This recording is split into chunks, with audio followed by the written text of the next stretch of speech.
Hey, hello everyone. This is a Background Jobs 101 talk. It is a very gentle introduction, but so if you don't know anything about background jobs, that's completely fine. And if you do know a lot, then you can support me by laughing at my jokes. You're doing great. Thank you. So as Dom just introduced me, my name is Sylwia Vargas. There's a W, don't freak out, that's just Polish language for you. So I was wondering what information would be relatable for this very fine audience today. So I came up with a little game. So I will say a fact about me, and if we have that in common, you can make a noise. So let's do a warm-up. Are you ready? Okay, so I'm very happy to be here. Okay. So second, I love pierogi. It's gonna get more and more obscure. So I have a pigeon family living on my balcony. Okay, just two. Thank you. Let's talk later. Some of you may know me because I worked on this page called React docs. So the new ones. So that's the docs. Oh, there's someone. So previously I was working at StackBlitz. They are actually one of the sponsors today, so you could go and say hi to them at the booth. They are really nice people. And I recently joined Ingest as a developer relations lead. So you see, I told you it's going to get more obscure. But here's another fact for you. I really love working on side projects. No? No one? Okay. So it's all joy and fun because you don't have to worry about all the business needs. You can just focus on the user experience. And more often than not, you are your own and only user, so you will always be happy. But this is not the case with the real-world production applications. In the real product development, what the user sees is usually just the tip of the iceberg. So most software is way more complicated than, and also scarier, than we think because of all the business requirements. So let's look at an actual real-life scenario. Now, I would say, you can close your eyes and imagine, but I know how that's going to end, so maybe without closing eyes. You're working at a hot new restaurant booking app, like startup. The app is Next.js because, everyone who works there is a hipster. And your boss asks you how long it will take you to build a sign-up flow. So you get the list of requirements from the product manager. You look at it with an iced latte in your hand. Let's see. So you need to securely authenticate the user. You need to add the user to the database. You need to add the user to the mailing list, and then send a welcome email. OK, so building this today is so much easier than it would have been, let's say, 5 years ago, because you have Clerk for auth. You have Supabase for a database, MailChimp for a mailing list, Resend for email. So I guess your job is done, and maybe this is the end of the presentation. But no. You take the very big sip of your iced latte, and you can go back to playing Word or I don't know, reading one of the 1,000 mega threads of Dan Abramov about RSC. And this is the code. You would create a user in the database. You would send a welcome email, and then you are adding, the user to the mailing list. So this is all looking very simple, and we like simple. I wouldn't say developers are lazy, but we all like uncomplicated life. And so building applications using third-party services is smart and makes your life easier. We all like that. So where's the sting? Well, the downside here is that now we have created a distributed application. Dum-dum. So a lot of our infrastructure we actually have no control over whatsoever. So for example, sometimes even on a good day, services can be slow. Sending an email can take half a second. So now we have a problem. We have blocking code in the critical path of the request. As a result, we are making our API slower, and in other words, our user is wasting time. User experience shouldn't suffer because of the business requirements. So, how are we doing so far? Is it fast? Well, no. But is it reliable? Also no. So now let's add a little bit more stress. So imagine that as you're adding a user to a mailing list, a service goes down. And now you need to manage retries. So you go 1, 2, 3, 4 times, and what if something fails permanently? So now you have to log these errors into a logging service, and also, why not, figure out a recovery system. So now the estimation for building this very simple feature goes from a few days to a few weeks. And you also need to set up a lot of infrastructure and a lot of processes. And now, actually, sometimes partial failures can actually be really bad.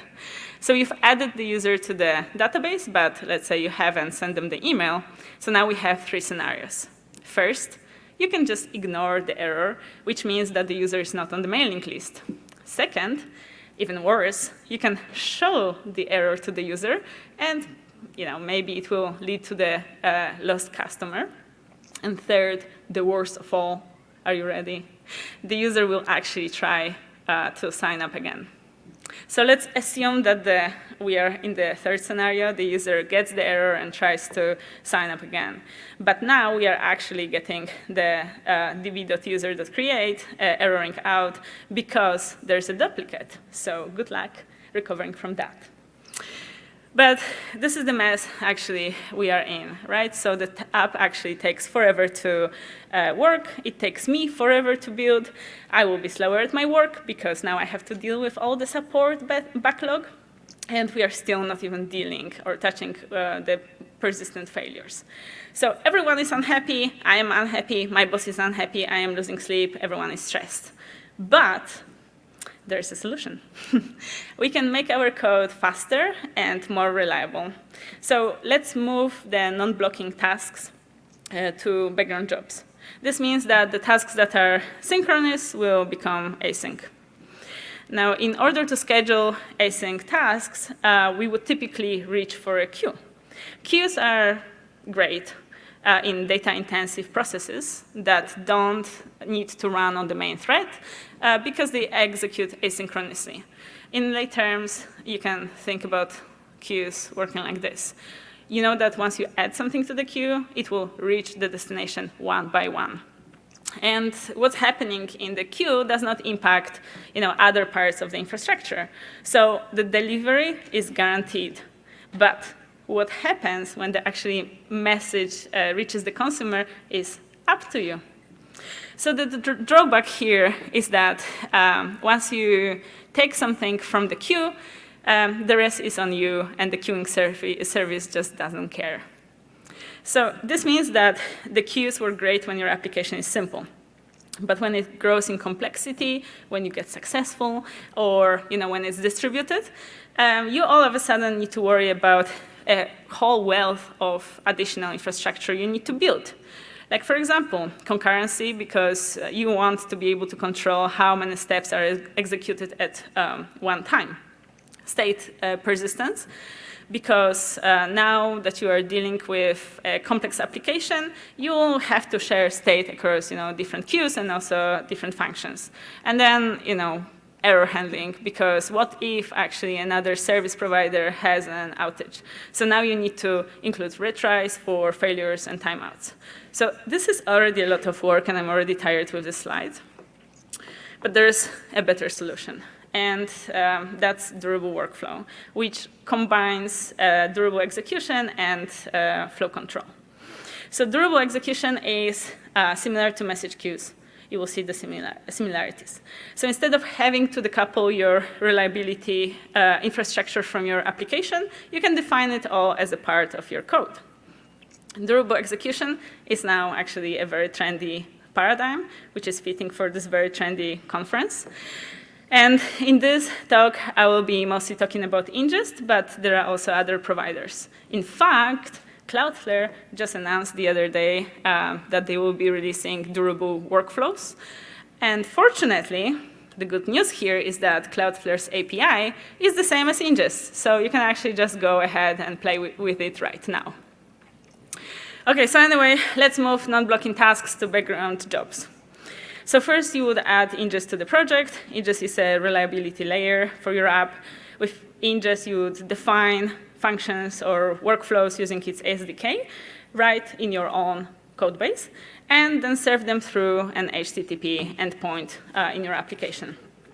So then Ingest will take care of reliably same problem as Facundo had earlier, executing functions asynchronously, right? So it will reliably execute the functions. And so there's also a dashboard and where you can monitor and debug and manage all the jobs. You will see that later.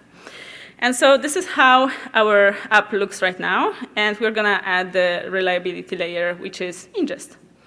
So first, we are going to wrap this function in ingest.create function. As you see, we are providing an event name. So later, when the user signs up, we will trigger an event with this name. And this will tell Ingest to execute this specific function. So this is how it works in our code. We are creating the function. We are providing the event name. And then we are invoking our existing MailChimp code from before. And so now we will do the same for the other function. And here we are using the same event name, if you can see that. And that's because we want these two functions to fire at the same time when the user signs up. And this pattern is usually called fanout.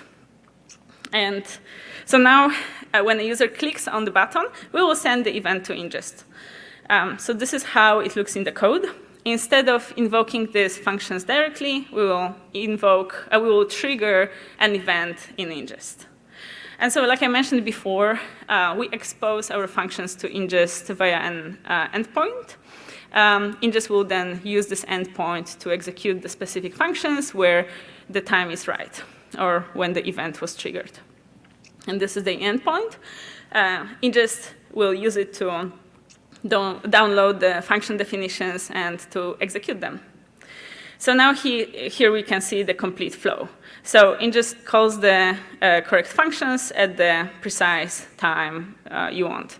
And then on the dashboard, you will see that you'll get a notification that there was an event trigger, and in turn, it called two functions. You will see that they completed and when. So now, what happens when there is a failure? Let's look at that. So Ingest invokes a function, and it fails with an error code. So then Ingest will retry it and retry it and retry it until it actually finally succeeds. And you don't have to worry about that. Moreover, you will also get a detailed log of what happened. I know that I'm going to be real with you right now. I know that this is difficult to believe, but sometimes the errors are persistent, not because of service outages or shortages, but because there are bugs in our own code. I mean, in those cases, you can actually easily debug it with Ingest console, and I will show you that later. So once you fix your function, you can recover by retriggering the failed events. So we wanted to make our app faster, and we moved the non-blocking tasks from the user's critical path to background jobs. But also, we got reliability as a nice addition. So now we actually have access to this great infrastructure. So let's see what else we can do with this infra that we have in place. So this is our app right now. And I didn't tell you yet, but Ingest actually allows you to schedule tasks in the future and orchestrate multi-step processes. So let's look at the send email function. Here we are just sending a welcome email, but it is always nice to increase user retention. So we could send our users an activation email drip campaign in the first week. So how would we go about that? So first, let's create an ingest function, which will react to the same event. So far, we have been talking about the fan-out pattern, where you have multiple functions firing up on the same event. However, many tasks require sequential progression. And so here we are building a drip campaign, so it is actually quite convenient that we express the whole timeline as a procedural code. So we will use ingest steps within that function. Here we are using ingest step.run. So in this way, the code will get automatically retried if it fails. But the code that actually runs correctly, successfully, will not be retried again. And then you will see that in action in a bit. So first, we are sending a welcome email, and this is the same part as we did before. Then Ingest will pause execution of this function for 4 days. And for this, we are using step.sleep. From like a programmer perspective, it looks similar to just putting set timeout, but actually in the background, Ingest handles the scheduling for you. So that means that your serverless function does not run for 4 days, so you don't have to sell your kidney to pay your AWS bill, which is nice. And then the last step is the final email with tips. So if there's a failure on one of the steps, Ingest will know that the other steps worked and will only retry that one step until it finally works. So now we have actually built a successful drip campaign, and we can do better. So imagine that someone has already signed up and immediately made a booking. So it doesn't actually make sense for that person to receive the same email as someone who didn't finalize the booking. So maybe, just maybe, they need different tips or different CTAs. Our campaign then could be actually dynamic and based on user actions. So let's do it. First, we are going to delete code, because this is something we like to do. So we are deleting these last 2 steps. And elsewhere in our app, when a user completes a booking, there's an event sent that's called booking.created, just like user.signup that you saw before. So now we can use this event to determine the course of action. Here, we are waiting for 4 days to see if this event will happen. Next, we will now use the booking event to determine the course of action. And if the booking was successful, we will reward this person with power user tips. And, well, if they need 4 days to make a booking, maybe they need some, basic tips. And, this is honestly so much fun that why stop there? You could go wild and create a lot of emails with a lot of tips. And speaking of tips, this is just the tip of an iceberg. We are talking here about sending emails, but Ingest is not a tool for sending emails. There are numerous use cases that go beyond just marketing campaign. So you can build complex payment flows, or LM prompt chaining, or multi-step data transformations. And basically you can think about it as whenever you need to have a bunch of stuff happen in response to a given event, you could just consider Ingest. So for example, SoundCloud uses Ingest to streamline generating dynamic videos. Here, Aomni uses Ingest in AI-driven sales flows. Or you also have Resend, that the email sending platform that actually we also saw in my example here today. They use Ingest to verify email domains with serverless workflows. So Ingest works in a cloud. It is framework agnostic and also language agnostic. In this example today, we saw like a lot of type safety and also TypeScript. But in addition to TypeScript, we also have SDKs for Python and Go. And the fun thing here is that you can actually mix and match them and invoke functions written in one language in another. And also, our SDK spec is open source, so if you're looking to contribute, we are definitely looking for collaborators. And then there's also local dev server, which doesn't require you to log in, and I'm actually gonna show you how that works. I was so worried about the screen mirroring hell that I just made a recording, because we all know how that goes. Okay, so what we see here is that I made a little app for booking dinner. And so first we are starting the Ingest dev server. And so this is the app, the dev server. And so now we are making a successful booking, and we are able to see, that this function ran and all the data, all the details on when it ran, when it completed, what exactly happened. So this is nice, especially if everything goes as planned. But then, as we discovered earlier, that's not always the case. So now we're going to make a booking that actually fails. It failed. And so now we see that there's a function that failed. We see the data. And then, sorry. And then you can actually, oh, it stopped. OK.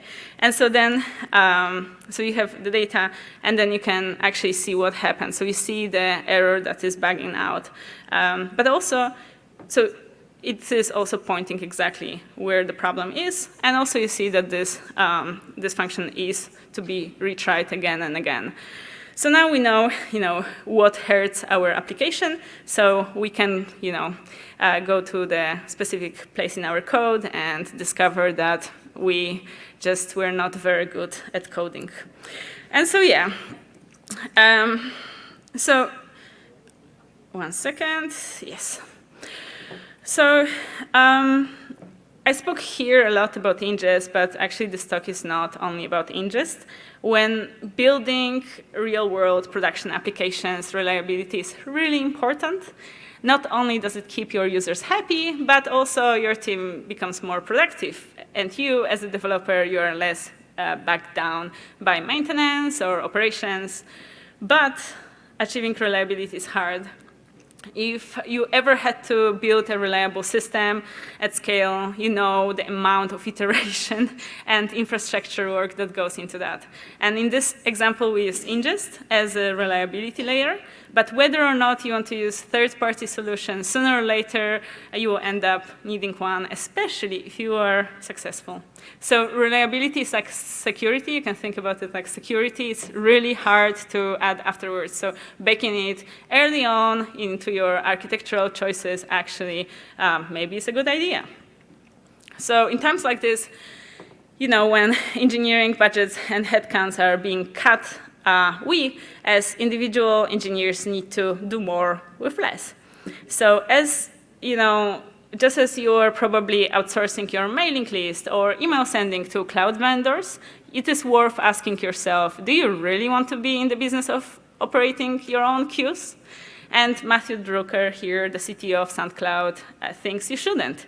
So now, that begs the question, if this is the case, why are so many people using queues still? Well, so queues have been around since the 90s. And, when something, is familiar, it feels cozy, and we are used to that, even if it's not the coziest solution. But you deserve, coziness. So to go back to the beginning of the talk, I really like to work on the side projects because I can focus on the user needs and not on all the daunting things like reliability. In 2024, you deserve fun and joy in your day jobs too. And so thank you so much. Let's be friends. Reach out to me, DM me, talk to me. Yes, thank you.